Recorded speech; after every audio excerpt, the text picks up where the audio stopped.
All right, from one legend to maybe the biggest legend, Mr. Cali Clasico himself. We talked to Julian Araujo a bit yesterday from the LA Galaxy side, but now it's time to go to the San Jose Earthquakes and talk to Shea Salinas. You know him very well, almost 300 appearances for the San Jose Earthquakes, and getting ready to do it one more time in Stanford Stadium tomorrow. Shea, how you doing? I'm doing well. How are you doing, David?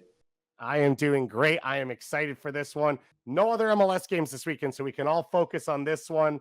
And when I say Cali Clasico at Stanford Stadium, what goes through your mind?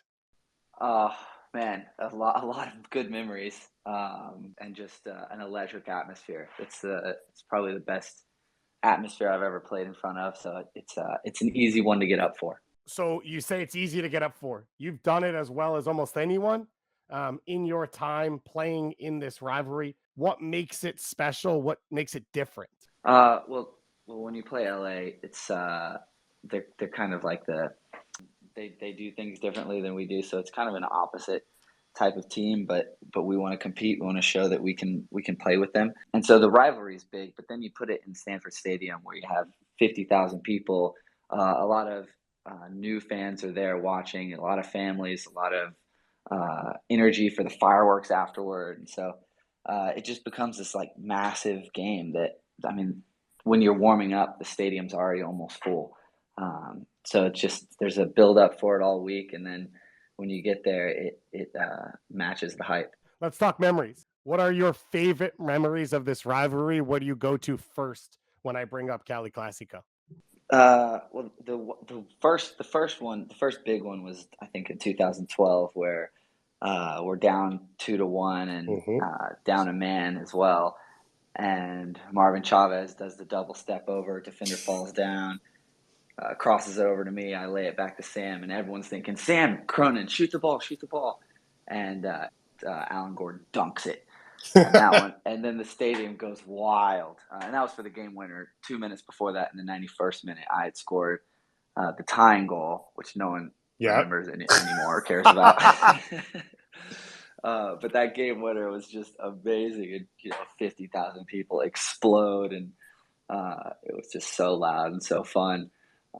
So that was like the first big moment at that stadium, and then I was able to score a game winner a few years later, and then that was a fun one as well that you see a lot of. Let's start with the Goonies because the Goonies never say die. You just come back. You talked about doing things differently. That felt like the ultimate moment of San Jose is this way. They grind you. They don't care what it looks like. They don't care what you say about it. Versus Beckham and the Galaxy. How good did it feel to sort of have that rivalry and both of you be at that peak level? Yeah, that was big time because 2012 was just a fascinating year. Uh, we had Alan Gordon, Steven Lindhart, and Chris Wondolowski up top, and it was easy just to cross the ball into those guys, and they were just beasts in the air, and so we were hated on for this ugly style of soccer, but we won the Supporter Shield, and the Galaxy had Beckham and all these other guys, and to go into Stanford Stadium and win that game was awesome. And it was unfortunately they had Landon and Keane as well, I believe, that year because I think they beat us in the playoffs. So I think they won the championship that year. So it was nice to at least have the Cali Clasico. Yeah, I can confirm they did win MLS Cup that year. They won it a couple of years in that time range. Let's go to your goal then. You mentioned it. Iconic goal, iconic celebration as well. Take us into when you go into a game like this. Listen, you've scored goals. You've scored big ones in this game. You don't score goals all the time. Do you pre-think your celebrations and are you ready with them? Hadn't played very much. I hadn't scored a goal all year. Had barely had a shot on goal. I'd expected to get subbed on, and so I was kind of shaving, getting ready for the game. My wife was nearby, and I said, "Hey, babe, if I score tonight, is it okay if I take my shirt off?" And she looks at me funny, thinking those things like, "You haven't even played. You haven't had any shots." Like, yeah, like you're gonna score. Yeah, right. And so she was like, "Yeah, sure, whatever." And so, warming up, we always wear those like sports bra things that hold our GPS trackers. And I told our strength guy, I said, "Hey, I'm not going to wear mine today because if I score, I'm going to take my shirt off, and I don't want it to be in the way." And he thinks the same thing. He laughs it off, like, "Yeah, okay, whatever." Well, I got subbed in the game, and the ball pops out to me in the 90 something minute, and uh, shoot it as hard as I can. It goes in, and I was able to take my shirt off and go crazy. And it was just surreal to kind of think that I'd kind of visualized that the whole day, and it came to fruition, which was really fun. And then it's remembered now forever in a bobblehead. Yeah. Where do you Oh have yeah. your Shea Salinas shirtless bobbleheads hanging around? Yeah, the bobblehead is hilarious. My dad really pushed for the bobblehead. He really wanted a shirtless Shea bobblehead. I think it's because he looks like me and he wanted to say that it was him. But yeah, the bobblehead's fun. It's a great way to be. It's like it's. I feel honored to have that as a memory. Um, so the bobblehead's pretty fun. It's me with my shirt off and got like 12-pack abs in the bobblehead. So I think they did. It was pretty nice of them to make me look so good. 12-pack abs in the bobblehead. That's how you know they're making things work for you. 10 p.m. Eastern time on Saturday. San Jose Earthquakes hosting the LA Galaxy. As we said, the Cali Clasico, the final one this season. This game, remember, was supposed to have been played months ago, but because of power outages in Northern California, the game had to be canceled and moved to here. And it added to the importance of this one for the LA Galaxy, especially. They are in a spot where they need to win this game. This is the game in hand they've been talking about for weeks and weeks. And so that brings that little bit of extra bite to this matchup. Shea, let's talk about what it takes to win in a game like this. What's the keys this week to beating this specific Galaxy team? They're fighting for a playoff spot. They're right on the line. They need a win. Unfortunately, we haven't had a great year, and we need a win for pride and for morale, and it's always nice if you try to hurt the Galaxy and not help them make the playoffs. So no matter what the situation is, it's going to be a big game. For us, we've got to control the game, which I think we've done well this year, and put the ball in the back of the net. I think if we score on some set pieces and don't let them score on set pieces, I think it'll help us. But they're going to come in ready to fight, and I expect us to match their energy, and so it'll be a fun game. You mentioned the year that's been, but the future's bright. Talk to me. I want to talk to you a little bit about some of these guys because you've been around for a while. You've seen some great stars emerge. Let's start with Cade Cowell. What have you seen from him already? What makes him special? And sort of what are the next steps that we should be looking for from him as we already saw him on the 22 under 22 list? Yeah, I think Cade is just a freak athlete. I mean, he is a beast. He looks like Cristiano Ronaldo, but he's 18 years old. So he's fast. He can jump high. He can dribble well. He can shoot the ball with both feet. So he's impressive physically. At 18, he's way ahead of where I ever was mentally as well. But it's hard to remember that he's 18 when he's playing because you're like, oh, why didn't he just run there? Or why didn't he just do that? But he's 18. Like he hasn't had as much experience. He hasn't seen as much of the game. So I think even this year he's grown a ton mentally, shaking mistakes off quickly. His next response has been positive after maybe a turnover or a bad touch. And so I think that'll help him a lot. And then just not taking plays off, get in the far post every chance you get, attack your defender when you're faced up. Things like that he's getting better at this year. So I'm excited to see him. I know he'll be with a big club in Europe one day, and so it'll be fun to say, hey, I played with that kid one day.